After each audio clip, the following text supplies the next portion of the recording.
Welcome to the Toffee Blues, your source for all things Everton. I'm Connor Williams, and I'm joined by D from Back of the Nest. And we're doing the opposition preview on Crystal Palace ahead of the Everton Crystal Palace game. So, first of all, thoughts on how you've done this season? It's a bit hard to say because we've actually had one of the hardest starts, if not the hardest start in the Premier League. In our first 7 games, we faced Arsenal, City, Liverpool. We've already faced Chelsea this season. So we've had a very, very hard start. But in our last 3 or so games, we've had more so-called winnable games. And we've done okay. We beat Leeds, which we should have done. We beat Wolves as well. Of course, Leicester away from home kept the clean sheet, but we only had 1 shot on target. So look, we're building a bit of momentum. Recently, we've had a difficult start. Even in them games, like City away from home, we were 2-0 up. And then Haaland appears. And then Liverpool, we were also 1-0 up. And then they managed to get a goal. Like we've had some decent performances all along, but if you're looking at our recent form, it's been a bit better. Even though the performances haven't been there, the results have come. Obviously, this is the first time we spoke since last season. The transfer window, how did you rate your business over the window? Yeah, look, we lost Conor Gallagher. Everyone knows what he done for Palace last season. And we needed to replace him with a midfielder. We brought in a midfielder, Cheick Doucouré, who's more of a number 6 and Gallagher replacement. So, look, Palace fans, we desperately know that we need a midfielder and a right back. So, in terms of the transfer window in the summer, it wasn't the same window that we had when Vieira first joined the club, when we spent around £70 million, brought in quality young players and literally started again. Because end of the day, we're Palace. We can't spend big. And we did bring in a few players. We brought in maybe only one starter in Cheick Doucouré, who's a very good starter. And frustratingly, he's going to miss this game, which is going to be massive for us. And we brought in Chris Richards as well, Sam Johnson. So we've got squad players, but we haven't really brought in starting lineup players that we needed. And in January, I assume that we're going to go and spend the money that we have to do because we have a massive gap. I mean, you can argue our right back. I love him. I love him because he's been at the club for a long time, but you can argue, is he Premier League quality? And if he is, is he like relegation battling right back rather than a side that's trying to achieve top 10? And then when we look at midfield, Jeffrey Schlupp, who's been a servant at the club, played different positions, but he's not no Conor Gallagher, and we need a more technical player in there. So it was an all right window. We did sign Cheick Doucouré, which was massive for us, and a few other squad players here and there. But of course, we could have done better. But then again, we're Palace and we can't spend big in every single window. I feel like I know the exact feeling for the right back being a long servant of the club and no longer really up to the standard. I think that speaks very, very prominently to a lot of Everton fans. Coleman. Yeah. Look, funny enough, in this game, I'm actually looking forward to that battle because Zaha, of course, you guys will talk about players in more detail, but Zaha has struggled a bit in the last 2 games out wide. And he actually, in the second half against Wolves, he came through the middle and he caused Wolves just problem all game long. But in this game, I actually want him to stay out wide because I feel like he would have a good game against Coleman. But then again, we have a right back problem as well. So I think fullbacks in this game is going to be massive for both sides. Let's just say that, and not for good reasons. No, it should be very interesting. Give me your thoughts on Patrick Vieira then. Obviously, his managerial career has sort of been a bit like that. Give me your thoughts. A season and a half, is it now in? Yeah. So yeah, he's joined last season and we have him this season as well. So it's basically we had him for 4 seasons. I think he is the best thing to happen to Palace in a very long time. You could argue ever since we got promoted, and it's all for good reasons. We've been in the Premier League for a long time now, probably near enough 10 years. And in them 10 years, we've only tried to go for a progressive manager just once. And that was Frank de Boer. That lasted about four games. So we didn't even have our moment. With Patrick Vieira, we're actually trying to build something. We're trying to build something as a football club. We're trying to do a stadium, build a new stand at Sellers Park. I know you guys are also, you're building a whole new stadium. And, you know, we're trying to build for the future, which we haven't really done in the past because all the managers that we've had, the likes of Sam Allardyce, Tony Pulis, Alan Pardew, their managers are just going to try and keep you up, which that happened, but we needed something fresh. We needed a manager that could progress us and take us on to the next level. Now, with Vieira, he has done that.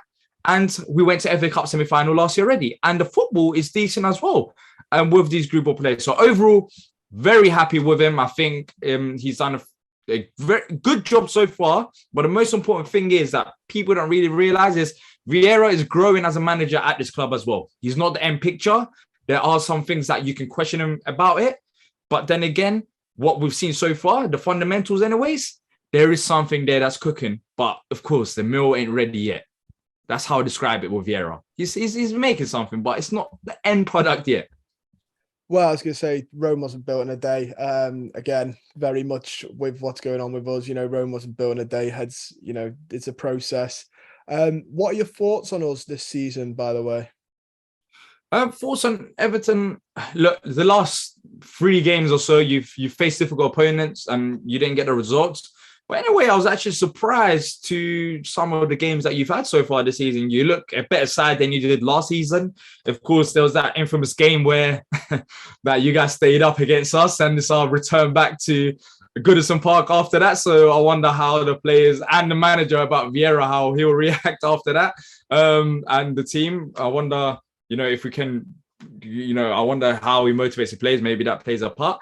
But look, Everton this season, you can argue have been better, but then again, it's still not quite up there. As we're talking right now, you're sitting 15th in the league and you're not that far off the relegation zone, but also you're only 3 points off 11th. So I think we're reaching a point where, yes, you've had an all right start, but then again, the next couple of games, that's when I'll judge you guys, because the gap is slowly, you're seeing whereabouts teams are going to be.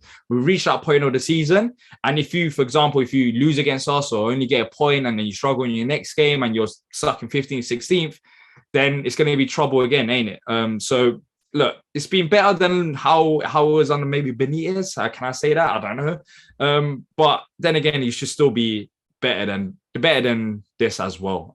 There's still room for improvement for Everton. Yeah, completely agree. What did you think of our summer business? I don't know how much of it you caught.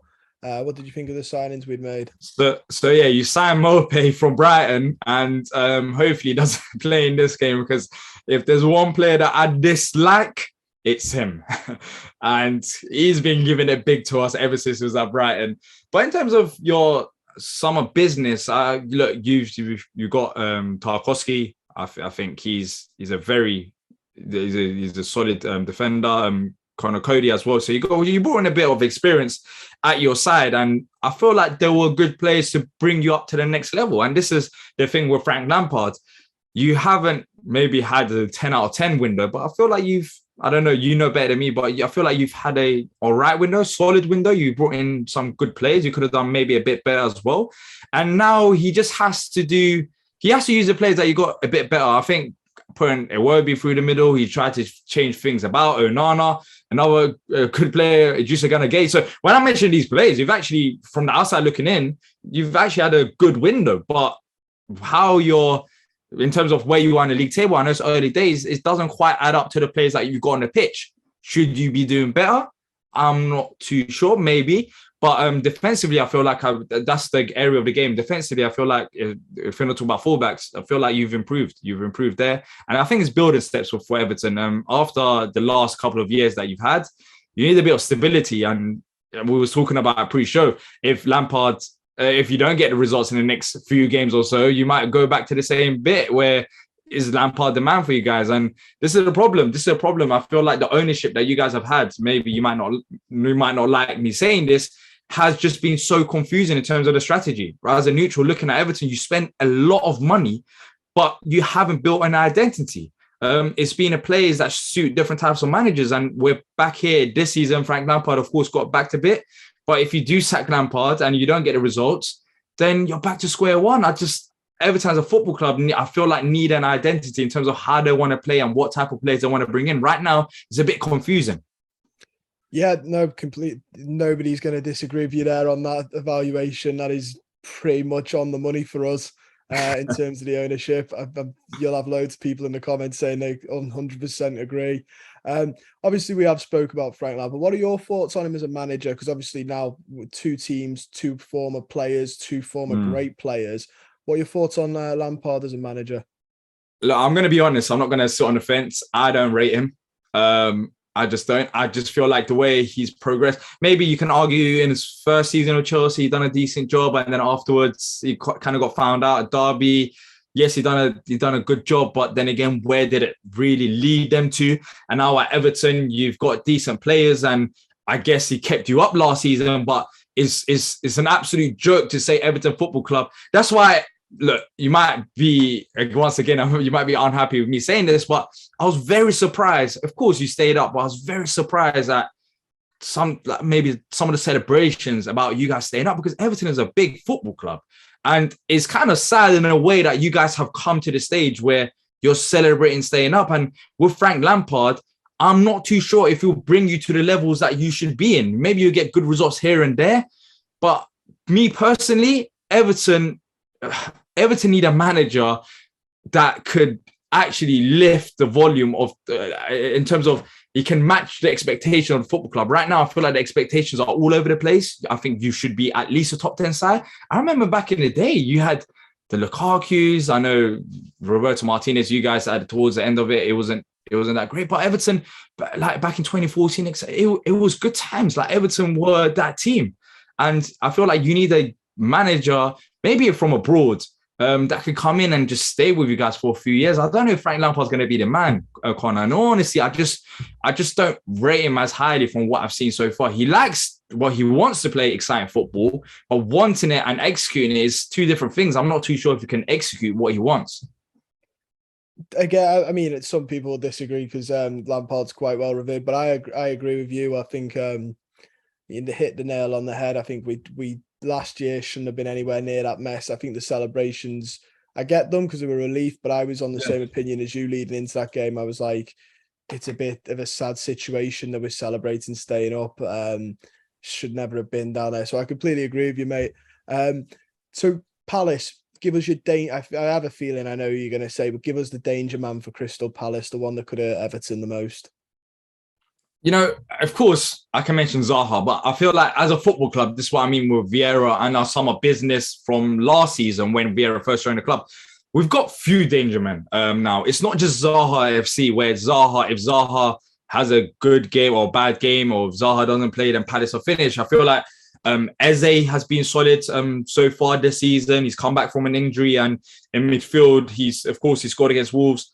And he's been influential in terms of linking up play with Zaha and other players. And you got Elise down the right-hand side, and he's a very good technical youngster who's a danger man. So I feel like I can't just pick out one because it'll be unfair on other players.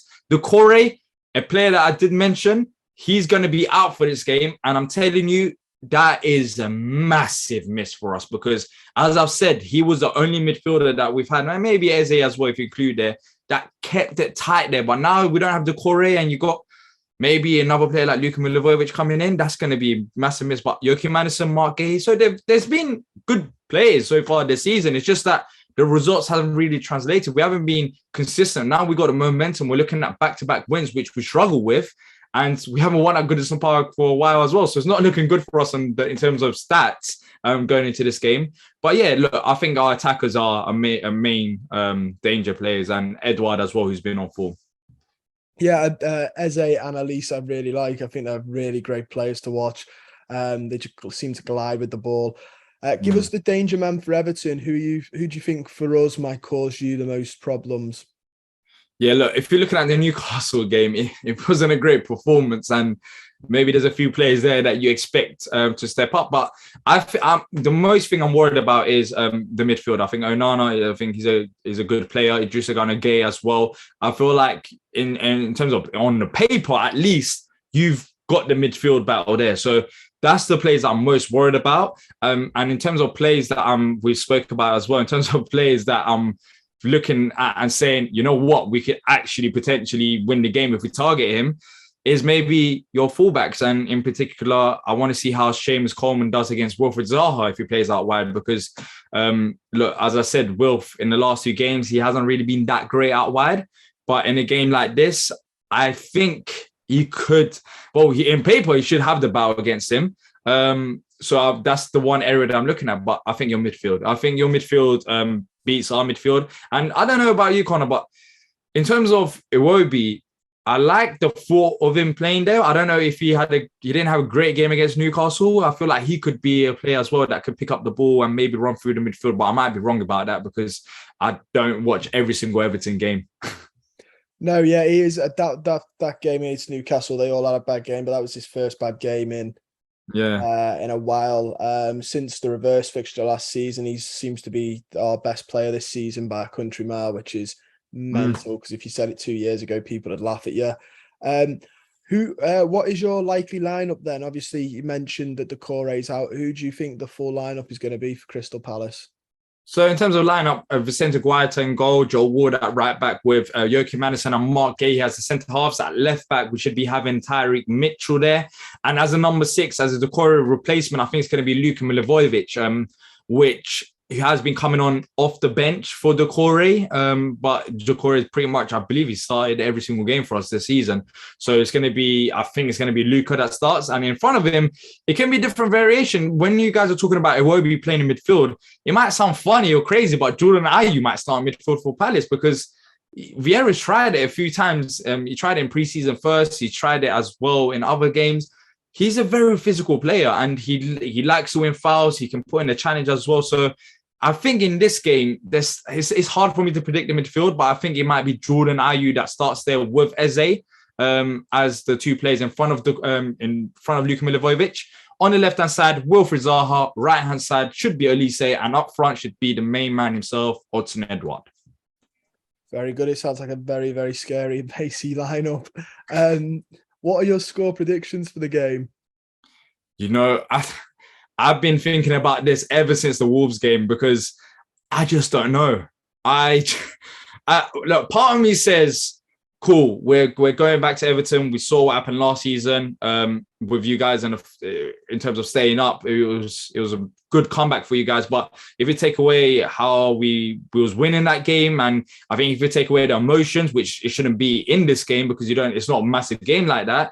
We've had some good results against you guys under Frank Lampard at home in a FA Cup as well. Was it 4-0? And in a league game as well, we got a good result. So overall, I am confident. I'm not too sure if we'll get the win because I don't know how much of an impact Doucouré being out of the team would have. So my heart says 2-1 Palace, head says 1-1. I'm just 50-50 about it because we're entering a territory which we don't really see without Doucouré playing, and I don't know how the midfield will cope. That's fair enough. Yeah, I've got a feeling it might be a draw as well. My final question for you, mate, is a bit of a silly one. What's your match day meal? Match day meal, that's a good one. The thing is, I normally wake up late on a Saturday, so my match day meal is probably my breakfast, and that changes most days. But I'll probably say it's not the most exciting, but I'll probably have some protein, some eggs. I'll have beetroot juice. I'll have maybe a sandwich. I don't know. It depends. Maybe, I don't really have a particular match day meal like that. What's yours? It's the chips from the chippy. Yeah, that's the thing. If I'm going to the game, that's a different thing. But yeah, because I won't be going to the game and I'll be watching it at home. My match day meal, I don't really have a particular order. I don't really go for match day meals like that. Might say a bit boring, but yeah, I don't do it. Not superstitious like that. I'm always late to the ground. That's a problem with me. That's fair enough, mate. That is all my questions. I just want to say thank you for coming on and speaking to me. It's been a pleasure as always. Yeah, thank you. Thank you for having me on. Always great to talk to you guys. And hopefully we get a result and then you guys bounce back after that. Thank you. I mean, I'm going to say I hope we get the result now, but the bouncing back I've got to thank you for. And don't forget, guys, as well, you can like the video, subscribe to the channel if you're not already, and comment down below your thoughts. And you can go check out D and Back of the Nest. The links will be in the description as always, so go check them out. And I'll see you guys very, very soon.